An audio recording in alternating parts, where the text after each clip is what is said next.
So let's just jump right into the big game. Texas, Ohio State, 1-3 in the AP poll. I think they're 1-2 in the coaches poll. Massive game. I can't remember a matchup with teams ranked this high in week one, like right off the bat. Yeah. Especially with both teams just playing each other. Both teams led the country in draft picks this past draft. Both teams starting new quarterbacks. There's a lot of similarities with Texas and Ohio State that we can kind of dive deeper into here. Yeah. But what are y'all initial thoughts on this matchup? Do you want me to go first? Yeah, one of y'all can start off. Um, like you said, we haven't had a game this highly ranked at the beginning of the season, and for as long as we can remember, and it's hard to judge both teams going into the season because, like you said, they have so many new faces. Led the draft and draft picks. However, my confidence is just going to lean more towards UT, mainly because the QB play. And both teams lost a lot of people to the draft, but all their replacements are there. They've been there. They're not really starting any true freshmen, I don't think. So there's experience, but there's not playing experience. They're not new to college, but I think it's going to come down to the QB play. Sark seems confident in Arch. You seem confident in Arch. Jimmy, that players seem confident in Arch. We saw him last year. He's played. He came in. He played 2 games last year for Quinn. He comes in big moments, and he's shined. He hasn't. It hasn't seemed like the moments have been too big for him. So he has that experience, and he was with those receivers last year as well. So I think that helps. You also get a healthy CJ Baxter back. Right. Baxter! And UT returns some key pieces on defense with Colin Simmons, Michael Taff, Anthony Hill. It's Malik Muhammad, right? Yep. Yeah, at corner. So that's 4 key pieces that were key contributors last year going deep into the playoffs. So they return. That might even arguably be one of the best trios, Hill, Simmons, and Taft in college football. It's a top 3 defensive trio for sure. If not possibly one. I was trying to think of LSU. I had Harold Perkins and Weeks, but I couldn't think of that third piece. Mansour Delane. That's what I wasn't sure. LSU has a lot of new faces all over the field as well, but to me, the biggest X factor is going to be Julian Saint. He's a redshirt freshman. Arch doesn't have a ton of starts, but he has that experience. So it's not like he's coming in, oh, do we got to see the lights are too big? Is the moment too big? He's been in these moments.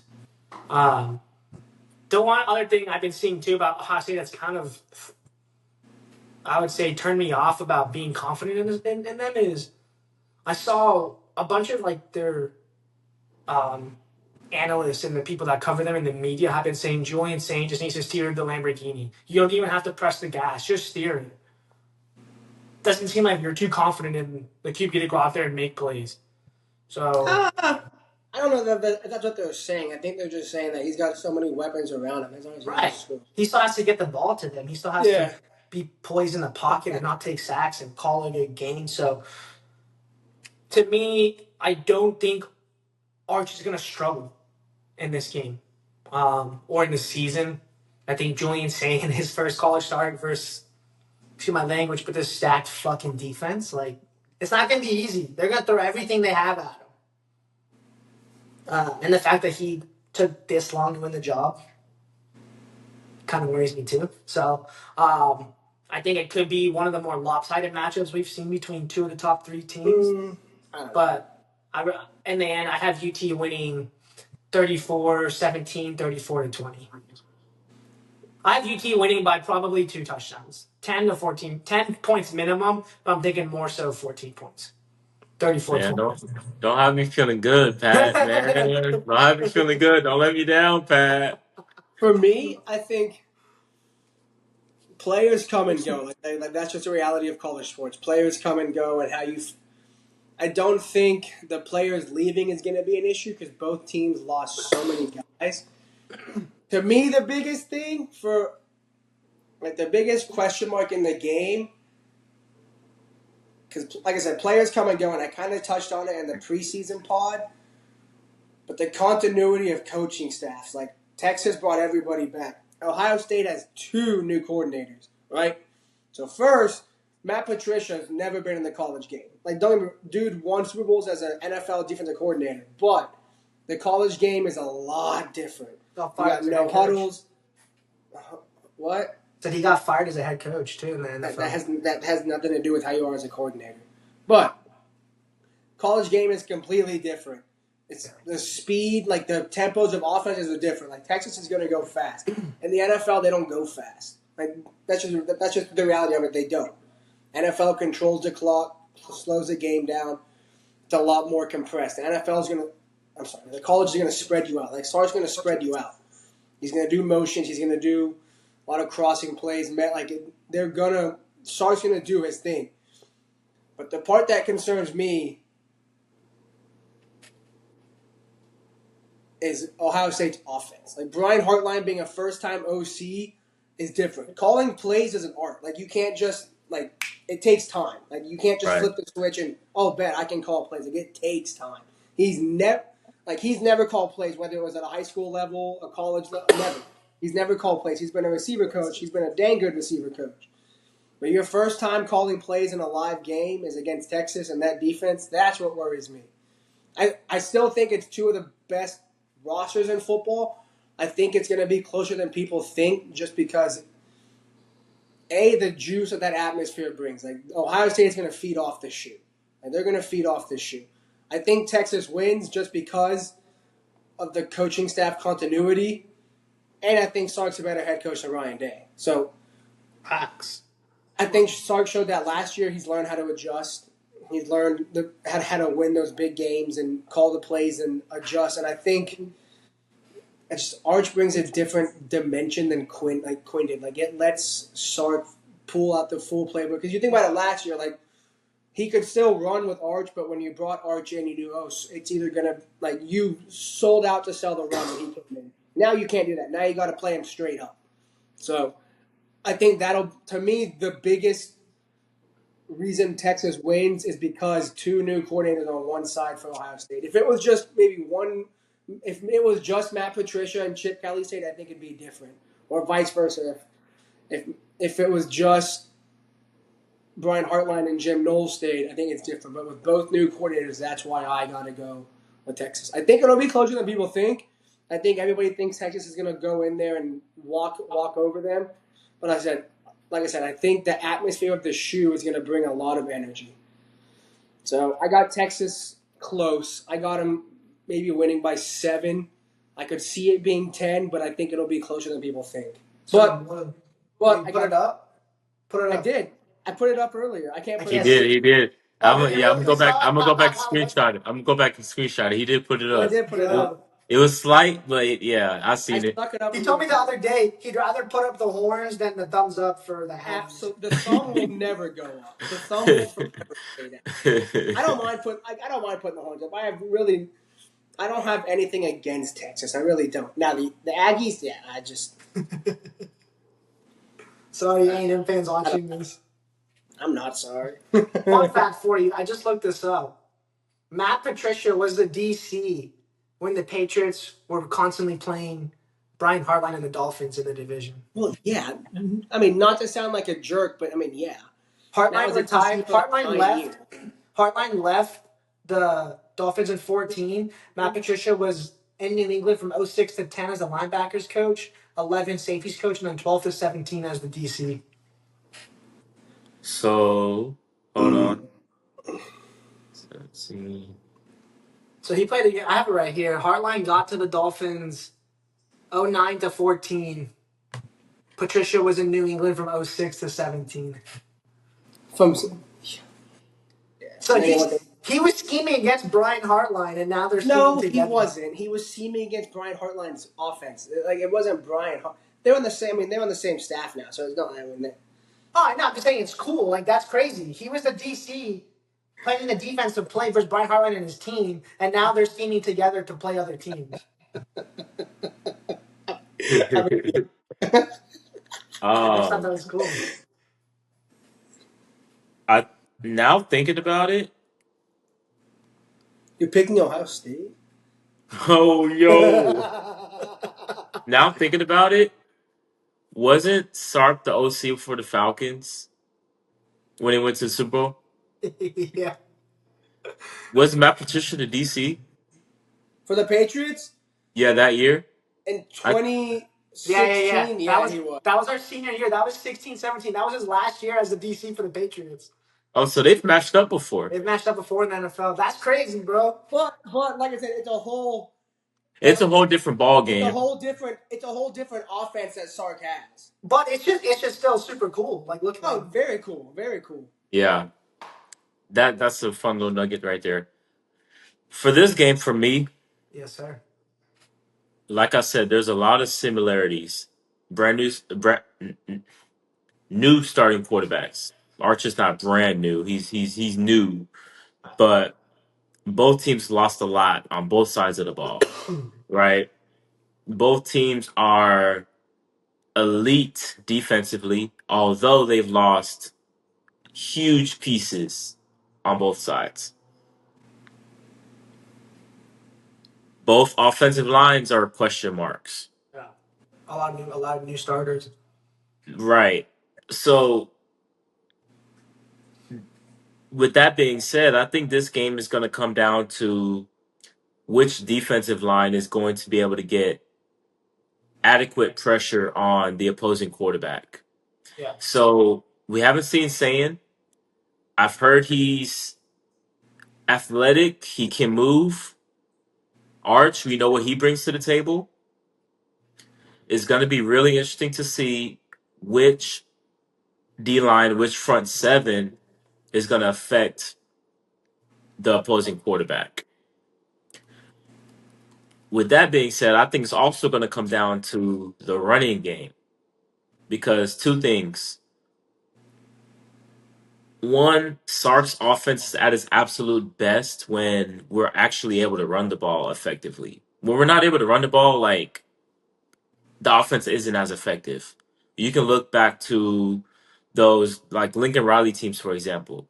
You saw Baker Mayfield, Kyler Murray, Jalen Hurts. You're thinking they're just a pass happy offense. No, those teams were dominant running the football. They were at their best when they were running the football with Joe Mixon and Rodney Anderson and P Ryan. Samaje P Ryan and all those guys.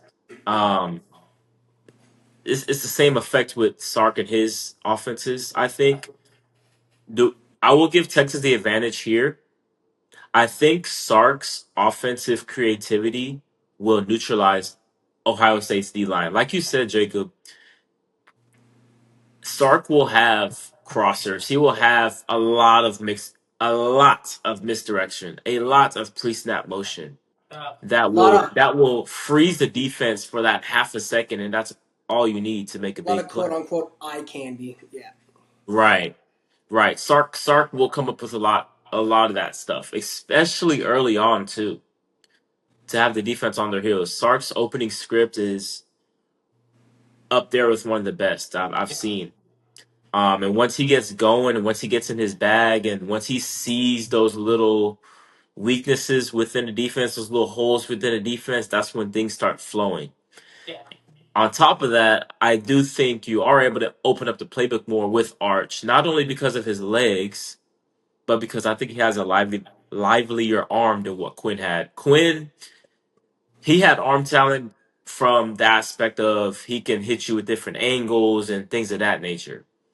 Arch can rip it down the field. Yeah. 30, 40, 50 yards with accuracy. He can throw on the run really well too. I say you're able to move him in the pocket. Quinn was more of a pure pocket passer. Right. You could move Quinn in the pocket, but it would have to be You can roll him out, Roll them but out, yeah. uh, But Arch, you can roll out. Arch you can definitely roll out. He can improvise, of course, and then he can take the deep shots a lot more. Oh Those yeah. deep shots, Sark really, really, really wanted to go to them, and he really wanted them to work with Quinn.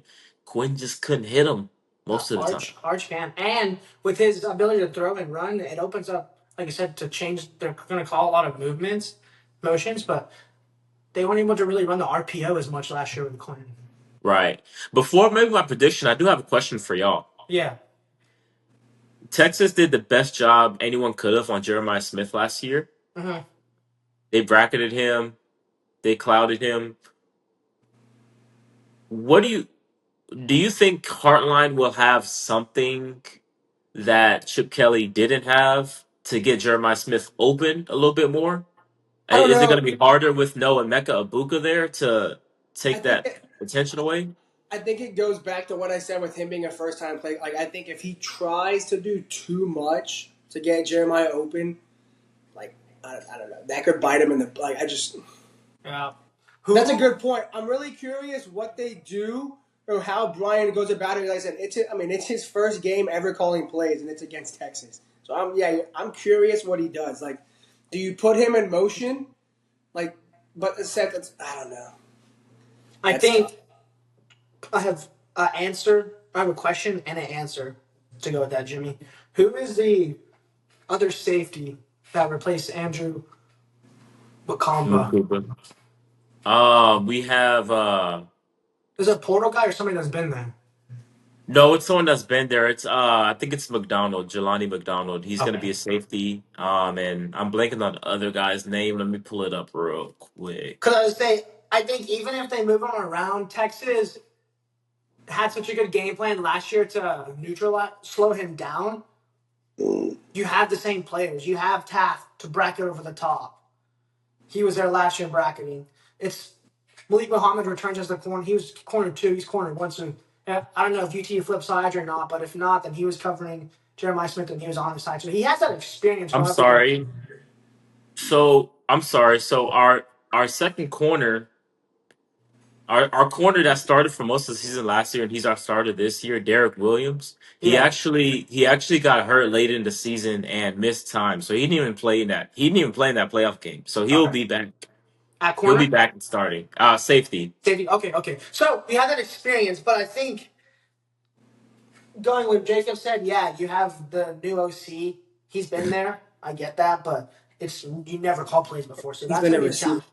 It's gonna be a challenge versus a lot of this secondary that returned from last year. Personal, Like, hold on, like Taft, you said was up at safety bracketing. Malik Muhammad returns his corner. Williams might have been hurt, but he was there for the game planning. Like he knows what they were doing, so I think that helps. But I also think that Nakabuka's gone, but I think the rest of the nation's going to see how good Cardinal Tate really is He's really good. at receiver too. So I think he's going to be able, maybe not week one, or even maybe now, but he's going to be able to garner enough defensive attention to where Jeremiah Smith's still going to be getting some one-on-one looks, or even just one-on-one with a high safety, to where they can move him around. But I mean, and I still have UT winning in the end. But I think. What was the question? I just started rambling. what do you think Brian Hartline will do to get Jeremiah open? Oh yeah, I think he's gonna have to move him around just because. I mean that worked against Oregon, moving him around. Yeah, exactly. He was in the slot, caught the touchdown. Personally, what I'd like if it was he came across and then he came across from the right, came to the left from the slot, and ran the quick out. So you move him around, and if you're already bracketing on the other side, you're gonna have to adjust real fast when they move. don't bracket. Personally, what I would do, like if it was me, I would go early on. I would go like a screen player, like a bubble screen, and get the ball in his hands, get him in the field of the game. And then at that point, if the bubble starts to work, then the defense has to play him a little more honest. And then if they start creeping up or pressing, then it unlocks it for him. But I don't know. We'll see what Brian does. I'm just interested. I wouldn't to your point, Pat. I wouldn't bracket him. I mean, I wouldn't bracket him. Like me personally, I wouldn't let a receiver dictate your game plan. But that's just me. Yeah, he literally is a once in a generational type of talent. Like you kind of have to Correct. see. They don't have. That's not new. It's gonna be hard to scheme. I mean, none of those guys. A lot of those guys don't have tape. Julian Sayans never started. Those running backs are all new. So it's really just you got the receivers returning, and then I'm interested to I see. think. What were you saying? Oh, and I was saying I'm interested to see how they match up. Right. Sark I and Harlan. I think Ohio State being able to run the ball is going to help them out a lot with Donaldson and the other guy that's been there for a while for them. But as far as saying goes, he will have some mistakes. He'll have some mistakes. Can we capitalize off of them? We'll see. Time will tell. A lot of talk is about Colin Simmons having a huge impact in this game. Yeah, I think our other edge, Trey Trey Moore. Moore, could possibly have a huge game. He he came from UTSA last year, got his feet wet during the beginning of the season, didn't produce too much that first half of the season. The second half of the season, he was way more disruptive. He was batting balls down. He was huge in that Clemson game that we ended up winning the playoffs. He got I think he comfortable has a possibility for a huge impact. He got adjusted to the Power Four game, because I believe. So I it's think he hard. I can feel have like a yeah, big impact. it's hard to go from UTSA to the SEC and right away dominate like he like Right. I said Before we he got adjusted to it. So yeah, that's gonna be huge. before we move on, one more thing for me, like the biggest. So to hit on that, the two things that stick out to me: A, are the middle linebackers. So Anthony Hill is going to be huge, I think, because Simmons and Moore are going to get pressure, right? But Sayin can run. So how do they put Hill in a like middle zone spy technique to where he's now like if Sayin moves, you move? And I think Hill can neutralize Sayin's feet. The other part to that is not only does Ohio State have a new defensive coordinator, with everything that Sark does, they also lost Cody Simon. So they also have a new middle linebacker. So it's a new guy calling signals. It's a new guy. Like once that mic cuts off at 15 seconds, now it's on him to check. So Right. if Sark motions, I'm curious, does Patricia tell him to check, or do you just ignore the motion and just go and just go about your thing? So some DCs like to check the motions, some DCs don't. Me personally, I don't. If they motion, they motion. Screw it. Like don't leave your call, leave it. So Right. I'm curious to see how because obviously Ohio State lost almost every D-line starter, but I think they have enough talent there to be fine because the sketchiness of both O-lines. But again, the new middle linebacker, new DC, and a new signal caller on the field. I don't know. That's tough. I'm interested to see if I wonder if Sonny Styles. You think the middle linebacker will call it, or you think they'll give it to Sonny Styles? What the hell? No, dog. The middle linebacker has the green dot. He's a junior. So Is he? He's an outside backer, right? yeah, Sonny Styles, yeah, he's the weak side. the middle backers call him the defense. Yeah, I just didn't know because if he were, I guess either way, it's a new defense, huh? You're funny. Yeah. All that being said, I think it's gonna be similar to the game in the Cotton Bowl, but I think it's gonna be a little bit more scoring. Um, I think Texas flips it this time. I got them 27-24. It's gonna be a really close game. There's no way in my head I can imagine this being a blowout either way. Oops. Uh, these both of these teams are just too talented and too well coached for that to happen. But we'll see. I mean, it's college football; you never know. You never But know. I got Texas winning. And the last storyline of that game is shout out the boy and the legend Lee Corso. It's his last one. Yeah, shout out Lee, man. His two most picked teams. Who does he pick?